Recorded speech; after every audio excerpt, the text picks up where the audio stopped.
बिस्मिल्लाहिर्रहमानिर्रहीम। अस्सलाम वालेकुम my dear fellows, welcome to my channel easy learning. FSc part 1 के चैप्टर प्रोकैरियोट्स में आज हम बैक्टीरिया के जिस टॉपिक को डिस्कस करेंगे वो है न्यूट्रिशन इन बैक्टीरिया।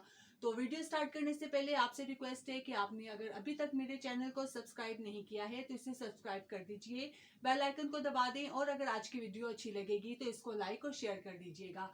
स्टार्ट करते हैं आज की वीडियो। जैसा कि आपको मालूम है कि तमाम ऑर्गेनिजम्स को अपनी रिप्रोडक्शन के लिए, अपनी ग्रोथ के लिए न्यूट्रिशन की जरूरत होती है। Same like this bacteria also need nutrition for their growth, for their reproduction and for other vital activities.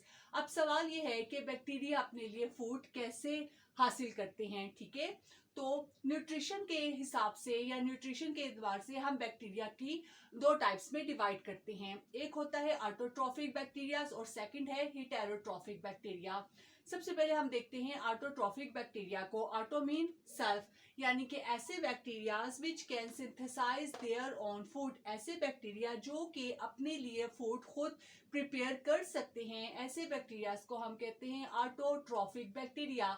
अब ये बैक्टीरिया अपने लिए फूड कैसे सिंथेसाइज करेंगे? फ्रॉम सिंपल इनऑर्गेनिक सब्सटेंसेस के सिंपल इनऑर्गेनिक सब्सटेंसेस की मदद से ही अपने लिए फूड सिंथेसाइज कर सकते हैं।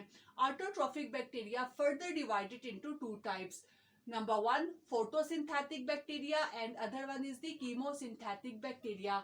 तो सबसे पहले हम देखते हैं कि फोटोसिंथेटिक बैक्टीरिया क्या होते हैं। फोटोसिंथेटिक बैक्टीरिया को हम फोटो ऑटोट्रॉफिक बैक्टीरिया भी कह सकते हैं। अब फोटो मीन लाइट। ठीक है, आपको पता है कि फोटो का लफ्ज जो है वो सनलाइट के लिए इस्तेमाल होता है, यानी कि ऐसे बैक्टीरिया जो अपनी फूड सिंथेसाइज करने के लिए सनलाइट को as a source of energy इस्तेमाल करते हैं। जस्ट लाइक प्लांट्स, यानी पौधों की तरह ये भी सनलाइट की एनर्जी को as a source of energy इस्तेमाल करते हैं। अब इन ये जो बैक्टीरिया है इनके पास भी जस्ट लाइक प्लांट्स क्लोरोफिल मौजूद होता है, मगर इनका जो क्लोरोफिल है वो प्लांट्स के क्लोरोफिल से अलग होता है। इनके पास जो क्लोरोफिल की टाइप्स होती हैं वो होती है chlorophyll E and chlorophyll F. ठीक है, और इस क्लोरोफिल ई और एफ को हम बैक्टीरियो क्लोरोफिल भी कहते हैं, क्योंकि ये जो क्लोरोफिल की टाइप्स हैं ये सिर्फ बैक्टीरिया के अंदर ही मौजूद होती हैं। ठीक है, अब एक तो ये सनलाइट की एनर्जी को इस्तेमाल करते हैं, दूसरा जैसा कि आपको पता है कि प्लांट बाहर कार्बन डाइऑक्साइड और वाटर इस्तेमाल करते हैं as a source of hydrogen, मगर ये जो फोटोसिंथेटिक बैक्टीरिया होते हैं वो वाटर के बजाय हाइड्रोजन सल्फाइड को इस्तेमाल करते हैं as a source of hydrogen. ठीक है, तो इनका जो केमिकल रिएक्शन क्या होगा कि ये बैक्टीरिया हाइड्रोजन सल्फाइड और कार्बन डाइऑक्साइड की मदद से सनलाइट और क्लोरोफिल की प्रेजेंस में अपने लिए कार्बोहाइड्रेट्स यानी कि फूड प्रिपेयर करते हैं, साथ वाटर मॉलिक्यूल्स। और अब इन बैक्टीरियाज में ऑक्सीजन के बजाय sulphur as a by product release होगा। ठीक है, तो पौधों से ये किस हिसाब से चेंज होगी? एक तो इनके पास क्लोरोफिल ई एंड एफ मौजूद है, दूसरा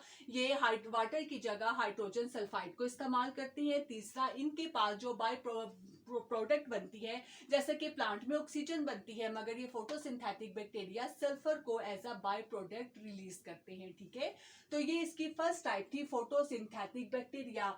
ऑटोट्रॉफी की दूसरी टाइप होती है कीमोसिंथेटिक बैक्टीरियाज, या इनका दूसरा नाम है कीमो ऑटोट्रॉफिक बैक्टीरियाज। अब ये वो बैक्टीरियाज होते हैं जिनके पास क्लोरोफिल मौजूद नहीं होता। तो अब जब इनके पास क्लोरोफिल नहीं है तो ये सनलाइट को as a source of energy इस्तेमाल नहीं करते हैं। फिर ये बैक्टीरिया अपने लिए एनर्जी कहाँ से हासिल करते हैं?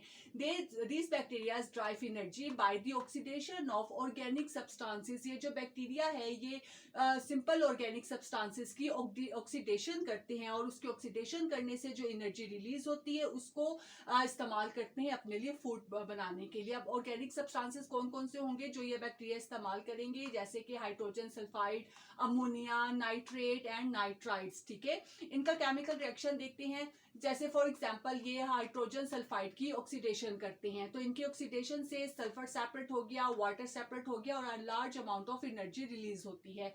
अब ये इसी रिलीज्ड एनर्जी को इस्तेमाल करेंगे और कार्बन डाइऑक्साइड और हाइड्रोजन सल्फाइड की मदद से अपने लिए फूड प्रिपेयर करेंगे। और उसी तरह कार्बोहाइड्रेट्स, वाटर और हाइड्रोजन सल्फाइड इस्तेमाल होगी। ठीक है, तो इसकी एग्जांपल हमारे पास आ जाती है जो कीमोसिंथेटिक बैक्टीरियाज होते हैं, वो ज्यादातर नाइट्रीफाइंग बैक्टीरियाज जो है वो कीमोसिंथेटिक तरीके से अपने लिए फूड प्रिपेयर करते हैं, और सल्फर बैक्टीरियाज। ठीक है, तो ये हमारे पास दो टाइप थी ऑटोट्रॉफिक बैक्टीरियाज की।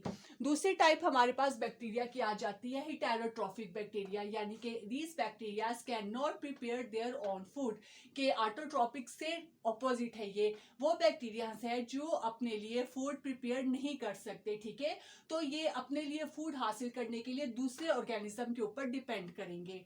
इसकी भी फर्दर दो टाइप्स हैं, सेप्रोट्रॉफिक बैक्टीरिया या सेप्रोप्स, और दूसरा पैरासिटिक बैक्टीरिया। सबसे पहले हम डिस्कस करते हैं सेप्रोट्रॉफिक बैक्टीरियाज को, जिन्हें हम सेप्रोप्स भी कहते हैं। This bacterias obtain their food from dead and decaying organic matter. ऐसे बैक्टीरिया जो कि डेड डिकेइंग ऑर्गेनिक मैटर, जिसको हम ह्यूमस भी कहते हैं, उससे अपने लिए फूड हासिल करते हैं। ठीक है, कैसे? Because they have powerful enzyme system which help in the breakdown of complex organic molecules। के इन बैक्टीरियाज के पास हाईली पावरफुल एंजाइम सिस्टम मौजूद होता है, जिसकी वजह मदद से ये लार्ज ऑर्गेनिक मॉलिक्यूल्स को सिंपल और सब्सटेंसेस में चेंज करते हैं, और इनकी ब्रेकडाउन से जो एनर्जी रिलीज होती है उसको अपनी एक्टिविटीज परफॉर्म करने के लिए इस्तेमाल करते हैं। सेप्रोट्रॉफिक बैक्टीरियाज की जो एग्जांपल हमारे पास आ जाती है वो है सूडोमोनास एंड एजोबैक्टर। ये दो टाइप है बैक्टीरियाज की जो कि सेप्रोप्स हैं। दूसरी टाइप हमारे पास हेटेरोट्रॉफिक बैक्टीरियाज की आ जाती हैं। अच्छा, एक बात मैं आपको बताना भूल गई कि ये जो सेप्रोट्रॉफिक बैक्टीरियाज है, जब ये ब्रेक डाउन करते हैं सिंपल ऑर्गेनिक सब्सटेंसेस को सिंपल ऑर्गेनिक सब्सटेंसेस में, तो एक तरह से ये इसको हम इसके वेंजर ऑफ अर्थ भी कहते हैं, क्योंकि अपने इस एक्शन से ये अर्थ को क्लीन करते हैं। ठीक है, दूसरी टाइप हमारे पास हेटेरोट्रॉफिक की आ जाती है पैरासिटिक बैक्टीरिया। अब दोनों में क्या डिफरेंस है? सेप्रोट्रॉफिक तो डेड ऑर्गेनिज्म से अपने लिए फूड हासिल करते हैं। अब पैरासिटिक बैक्टीरियाज वो बैक्टीरियाज होते हैं which can get their food from the host, कि ये लिविंग होस्ट से अपने लिए फूड हासिल करते हैं और अपनी फूड बनाने के लिए अपने होस्ट के एंजाइम्स को ही इस्तेमाल करते हैं। ठीक है, और जितने भी हमारे पास पैथोजेनिक बैक्टीरियाज होते हैं वो सब के सब पैरासिटिक होते हैं। पैथोजेनिक क्या हो बैक्टीरियाज कौन से होते हैं? ऐसे बैक्टीरिया जो कि डिजीज कॉसिंग होते हैं। ठीक है, डिजीजेस लगाते हैं, वो तमाम पैथोजेनिक बैक्टीरिया जो है पैरासिटिक बैक्टीरियाज ही होते हैं। इसकी एग्जांपल हमारे पास आ जाती है माइकोबैक्टीरियम, और दूसरी आ जाती है स्ट्रेप्टोकोकस निमोनिया। ठीक है, ये वो बैक्टीरियाज है जो कि डिजीजेस कॉज करते हैं। तो ये हमारे पास दो तरीके थे जिससे बैक्टीरिया अपने लिए न्यूट्रिशन हासिल कर सकते हैं। अगर आपको इसमें कोई बात समझ ना आई हो तो आप कमेंट सेक्शन में पूछ सकते हैं, और अगर आज की वीडियो समझ आ गई हो, पसंद आई हो, तो इसको लाइक कर दीजिए। इंशाल्लाह ताला इससे नेक्स्ट वीडियो में फिर हम नए टॉपिक के साथ आते हैं। तब तक के लिए इजाज़त दीजिए। अल्लाह हाफिज़।